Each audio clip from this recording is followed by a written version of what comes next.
Oui, bonsoir tout le monde. J'aurais voulu faire un petit témoignage. Donc je ne peux pas passer derrière le pupitre parce que je préfère laisser la place aux jeunes. Et la dernière fois, la réunion qui s'est passée donc dimanche, j'ai été touché quand même par un témoignage qui paraît peut-être banal pour certains, mais moi ça m'a beaucoup touché. Et cette personne, elle a témoigné comme quoi qu'elle était chrétienne depuis...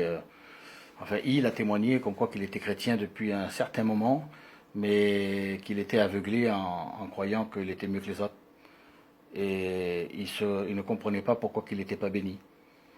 Et il a demandé à Dieu, et il a été dans une mission, et d'après ce que j'ai compris, il n'a pas reçu sa bénédiction qu'il espérait, puis il s'est mis devant Dieu pour lui demander qu'est-ce que c'est qui n'allait pas.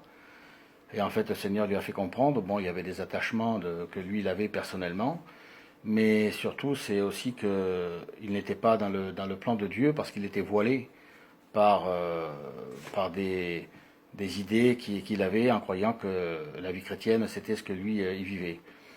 Et comme Dieu lui a fait voir les choses, voilà, c'est ça le principal du témoignage qui a touché mon cœur et que je trouve qu'il serait beaucoup plus cité un peu plus dans les églises.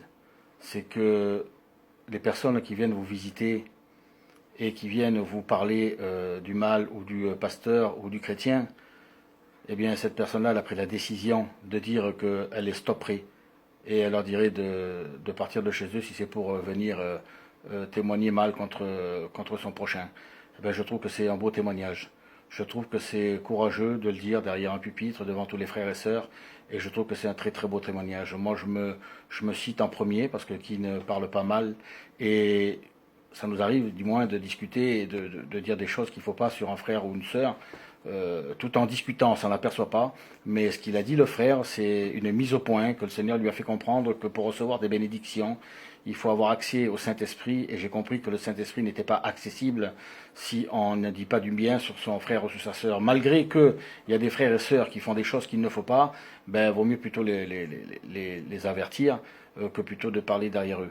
Et ça, c'est une chose qui est très importante, je trouve, pour l'Église, parce que si on trouve des fois qu'on n'a pas de bénédiction dans l'Église, c'est tellement qu'à l'intérieur des églises, les gens n'arrêtent pas de se parler les uns derrière les autres.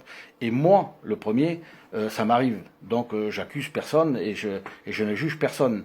Mais je trouve que dans les églises, moi je me suis retrouvé des moments où c'est que je n'avais pas de bénédiction. Et par rapport à ce qu'il a dit ce frère, en témoignant, c'est vrai que si je n'ai pas reçu de bénédiction, c'est que peut-être le jour avant, eh ben, j'avais une conversation en citant un frère qui était voilà, qui était pas bien ce qu'il faisait. Il avait dit ci ou il avait dit ça, ou il se comporte comme ci, il se comporte comme ça. Et malheureusement, on peut pas parce que Dieu ça lui fait pas plaisir. Et le Saint-Esprit ne peut pas avoir accès à notre esprit comme ça. Alors j'approuve ce frère qui l'a témoigné parce qu'on serait plusieurs à mettre cette pratique en valeur et je trouve que ça, il y aurait plus de bénédictions et on serait plus bénis. Alors ce frère il a dit que celui que peut-être qu'il le prendrait mal et que les personnes qui viendront chez eux, si c'est pour parler mal des frères ou de la sœur, eh bien qu'il les stopperait et qu'il leur demanderait de partir ou qu'il leur ferait comprendre qu'il ne faut pas venir chez lui pour parler mal. Eh bien je trouve que c'est une belle, très très très belle action. Alors, je ne veux pas éloger ce frère, mais je trouve que c'est courageux et qu'on devrait prendre exemple tous à faire cette chose-là. Je sais qu'il y a des personnes qui ne me comprennent pas, je sais qu'il y a des personnes qui n'aiment pas ce que je fais, je sais qu'il y a des personnes qui n'aiment pas mon langage, mais je me cite toujours en premier, j'accuse personne. Je suis le premier à discuter, à dire des choses des fois sur les frères, et c'est vrai, c'est pas beau. C'est vraiment pas beau, alors faut pas se plaindre si on n'a pas de bénédiction et si on a mal parlé sur le frère ou sur la sœur. On croit que c'est pas grave. On parle, on dit rien de mal, on dit que le frère, il a dit ça. On l'a entendu, il a dit une mauvaise parole. Mais il est bien, il va à la réunion, il a dit une mauvaise parole, c'est quand même pas bien. Comment que ça se fait qu'il peut faire ci? Malatana, c'est pas bien de le dire devant tout le monde. Voilà, ça serait mieux de discuter entre frères et puis de faire comprendre la chose. Si on est exemplaire, parce que si on est pire que les autres, c'est pas la peine d'aller donner l'exemple aux autres. Hein. Alors donc, je pense qu'il faut mieux se prendre chacun de nous-mêmes au sérieux et de mettre en préjoratif le maximum de l'accent sur ce que Dieu nous demande. S'aimer les uns les autres, se respecter les uns les autres, s'exhorter les uns les autres, mais pas se débiner les uns les autres. Ça veut dire ça. Ben, je trouve que c'est bien. Quand quelqu'un vient chez nous, c'est pas pour vider ses poubelles de nos oreilles. Hein, c'est pas la première fois qu'on l'entend prêcher par les pasteurs.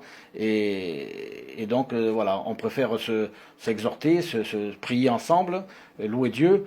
Et s'il y a un frère qui va pas, ben, au contraire, on y va à deux et on va essayer de lui faire comprendre que ce qu'il fait, c'est pas bien. Mais par contre, il faut être exemplaire. Et on deviendra exemplaire si on applique cette méthode-là. Donc voilà, j'approuve ce frère qu'il a eu le courage de témoigner comme il l'a fait.